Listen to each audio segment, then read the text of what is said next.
Okay, let's close our eyes for a moment.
It stopped recording, no?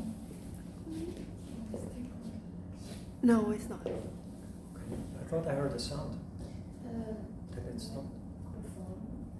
Yeah, that's the next one. I do it in stages these days so I don't forget.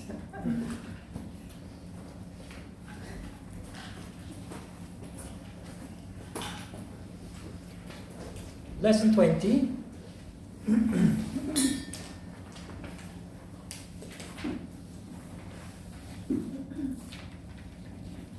We'll continue with the subject of pranayama. Hatha Yoga Pradipika, chapter 2.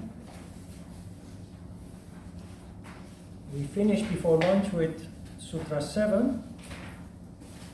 Sutra 8 is the start of Nadi Sodhana.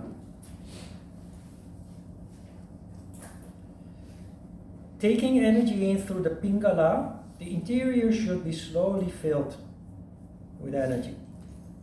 Performing kumbhaka as prescribed, it should then be released through ida. Can you see what the author is doing here and has been doing all the time? Author is sowing confusion. Because the previous sutra was talking about the sun and the moon. And you would think that the author is being inconsistent. But he does that with purpose, intentionally. The previous sutra not only said that you use the sun and the moon, it also said that you have to learn this under guidance. So to create confusion, he's using different concepts that have the same meaning. Ida is the channel through which Shiva energy flows. So Ida runs from Chandra Bindu to Surya Bindu. Can you see that? You let Shiva in through Surya Bindu, Shiva energy runs through Ida. Then it exits through Ida, but through Surya Bindu. Pingala is the channel through which Shakti energy flows. It starts at Surya Bindu and it ends in Chandra Bindu. If you don't know this, you have no idea what this is about. And that's the purpose of the author of the book, Svatmarama. Let's keep it simple. You are familiar with the subject, how to control energy.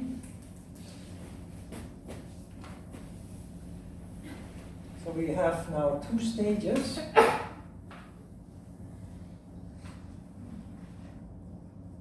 Two cycles.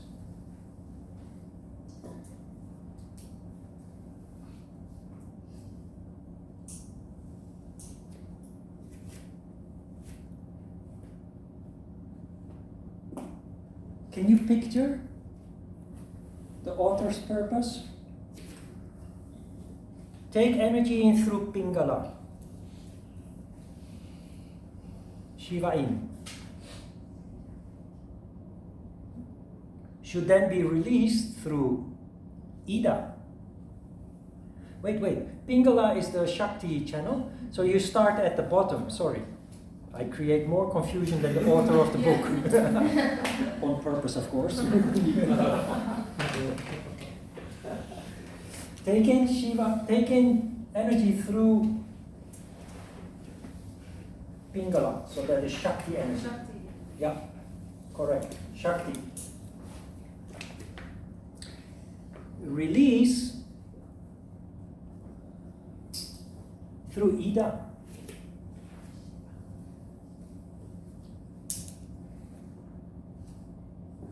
Shiva energy. So,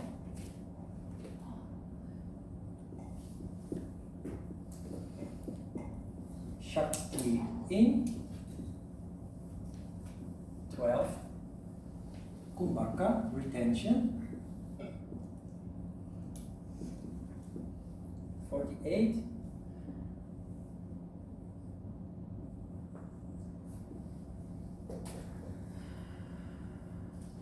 oh, wait, I'm making another mistake. Shiva out. I've become a little bit rusty after taking a break for 1 year.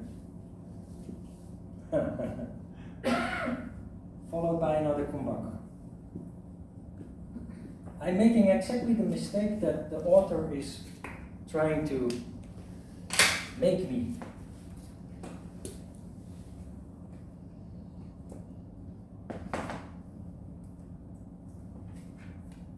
Shakti in, Shiva out.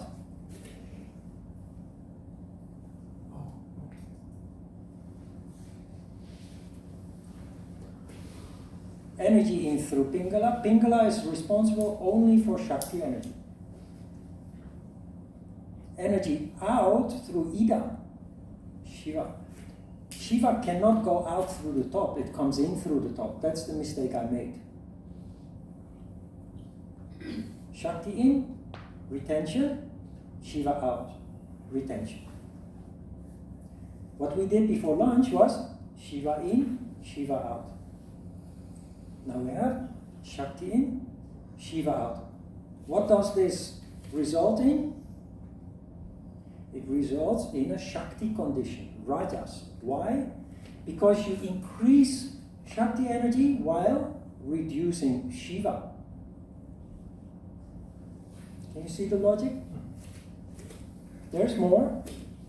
Because the second cycle is described in 9. To add to the confusion, the author then says, energy should be drawn in by the same through which release was made. Then having retained the energy to the utmost, till covered with perspiration or till the body shakes, it should be released by the other, slowly and never fast. So Sutra 9 builds on Sutra 8, and it says, energy should be drawn in by the same through which release was made. You released through Ida. So you draw in the next cycle, Shiva energy.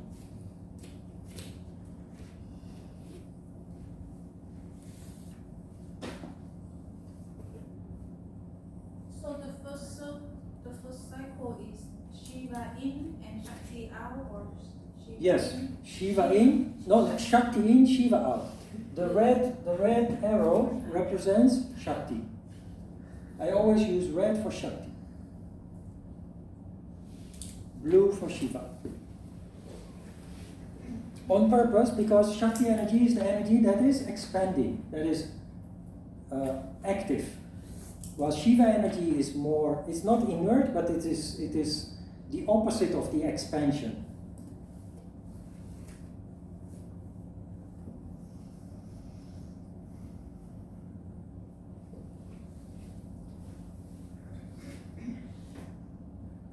The second cycle starts Shiva in,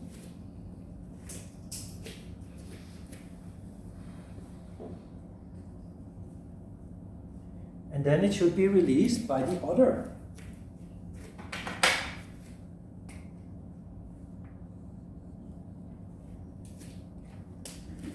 What you see now here is very interesting. First, you create a Rajas condition by increasing Shakti and reducing Shiva. That's not good. Because Rajas makes restless. But now, you let Shiva in and you release Shakti. Try to follow the logic that you find throughout everything in yoga.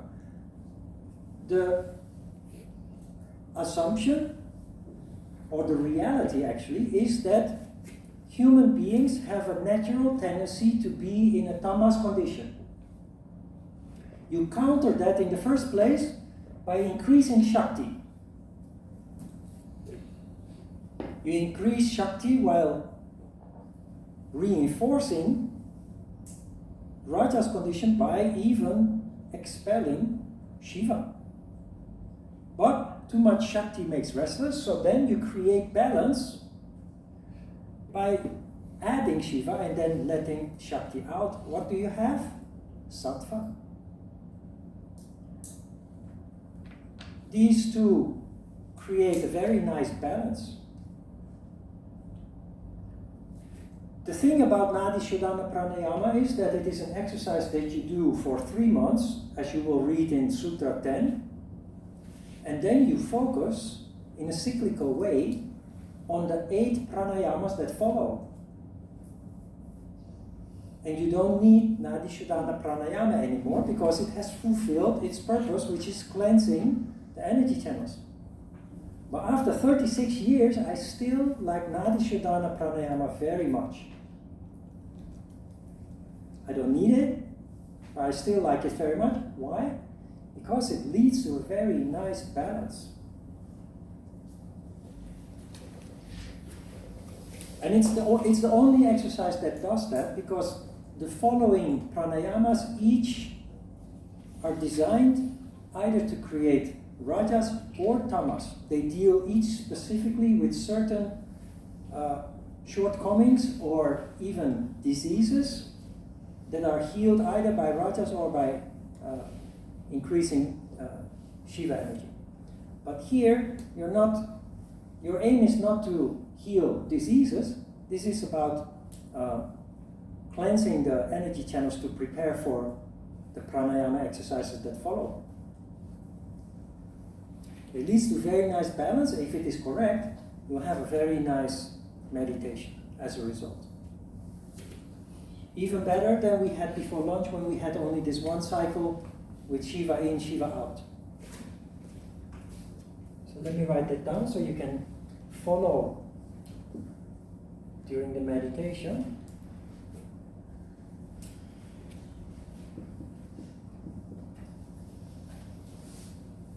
Shiva in, counting to 12, Kumbhaka, 48, Shakti out,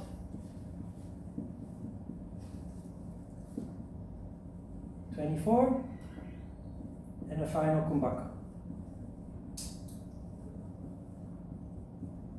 48.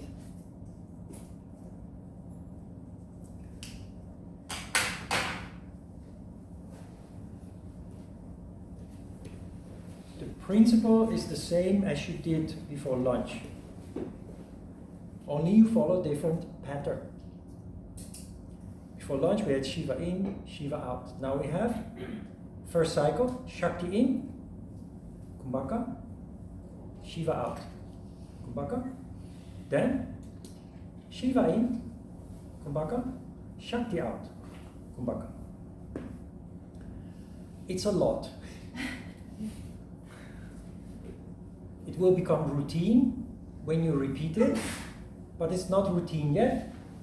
So during the meditation, if you don't know what to do, just look at your notes if you wrote it down, or look at the whiteboard, so that you know what the next step is that you need to take. Okay? It's best, of course, if you write it down. It helps with memorizing it also. But you can also look at the whiteboard. Let's give it a try. That's all we can do. I think before lunch it went pretty well. I had a feeling most of you had a pretty nice meditation. So I hope you look forward to this one too. It's a little bit more counting, a little bit more work. So we will increase the time to 25 minutes and probably end up with 30 anyway. Questions?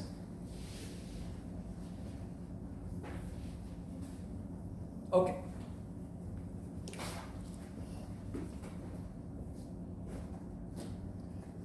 It's getting a little bit hot and sticky.